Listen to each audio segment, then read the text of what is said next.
What's happening, YouTube? I want to talk about something a little bit different that has to do with fitness. The importance of knowing your body type, your body mechanics in fitness, athletics, and in anything that can help you make more progress. So, the three different body types are mesomorph, endomorph, and ectomorph. But we're gonna really talk about these different body types in a different way, right? For example, let me talk about me for a second to give you guys perspective.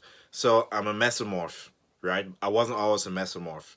I was always a ectomorph. I was always someone that was skinny, short, long arms, long legs, could eat anything but wouldn't gain weight, right? But it changed as I got older, as I got more muscle, right? It's possible to be a certain body type, more of a certain body type, and then kind of change as you get older, right? You see a lot of ectomorphs turn into endomorphs when they grow older, right? Due to like their metabolism and things like that. Okay, so I'm a mesomorph right now, right? But I have features of a taller person. What do I mean? I have really long arms. My arms are 4 inches taller than my height. I have really long legs. When I stand next to a taller person than me, 2 or 3 inches, maybe four, our hips are basically in line with each other, right? So that leaves me with a shorter torso, right? And when you think about lifting, when you think about like a squat, for example, well, he can only squat because it's short. Not necessarily, because someone like me that has a short torso would benefit of a low bar squat as opposed to a high bar squat because my legs are longer. Or someone with shorter legs and longer torso will benefit of a high bar squat as opposed to a low bar squat, right? Someone with longer arms and longer legs may be good at deadlifts, right? Because the range of motion between the ground and all the way up is not as high. But if you have someone that has shorter arms trying to deadlift, they won't be as effective. Or if you have a guy with long arms trying to bench press, they won't be able to push as much weight, right? But in my case, for example, in my case, I have the best of both worlds. Why? Why do I have the best of both worlds? Because I not only understand my body type, but I understand why I struggle in the certain areas that I do, right? I have a short torso, right? What does that mean? The muscle I built inside here will be more compact and it will be bigger. Bigger muscles equals more strength, right? So if I may be struggling with a bench press or overhead press, if I can just keep building my chest and things like that, it will help it, right? So understanding how your body is made, your advantages, your disadvantages can really help you know what course to take, right? Because everybody is made differently. Everybody. How many short people do you know that have a wingspan 4 to 6 inches taller than their height, legs long but short torso? Usually, people my stature have short legs, short arms, long torso. Usually, usually, and usually us shorter guys are more compact and are better at pressing. But for me, I'm better at pulling and I'm better at lower body pushing. I'm not good at pressing because my arms are long, right?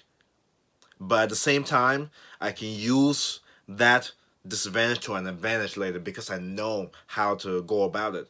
So you really have to know your own body. You cannot just look at someone and see what strengths and weaknesses they have and just automatically have assumptions that they were born a certain way. Yes, you were born with your arms being long, legs being long, whatever. But we all have different leverages we can use to our advantage, right? This is something truly important. For someone like me with long arms, long legs, I could potentially be a good sprinter. I could potentially be a good someone that's really athletic, someone that jumps high, right?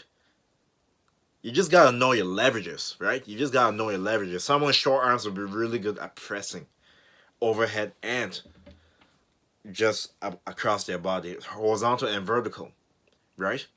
Someone with shorter arms will not be as good in pulling. So what do they need to do? Maybe they might have to go to a sumo kind of deadlift instead of a conventional, right? Someone with a shorter torso, right, can really benefit off a low bar squat, for example, because the range of motion isn't at long, right? Or someone with long legs will benefit with a low bar squat because the range of motion is not as long and it uses more of your core and your lower back to assist you, right? Someone with shorter legs may do well for a high bar squat, right? Because the range of motion isn't as long. You just gotta know your body type. You just gotta know your strength and your weaknesses and know how to effectively make them even more of an advantage and grow with it, right? People complain, but this each person has a certain thing they're good at, right? But they don't really know their body. You gotta know your body. You gotta know what body type you are, your length of your arms, your length of your legs, you know your torso, right? Your metabolism, all those things they factor in, right?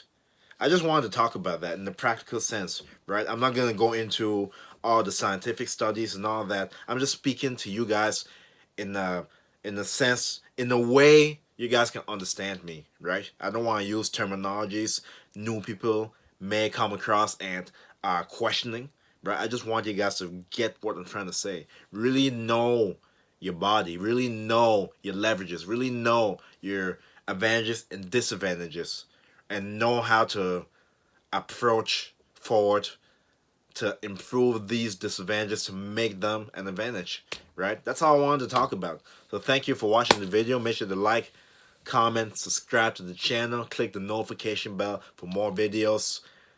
I have over 200 videos on the channel. You can even come on, binge watch all of my stuff, right? And there's more coming. I'll see you later. Peace.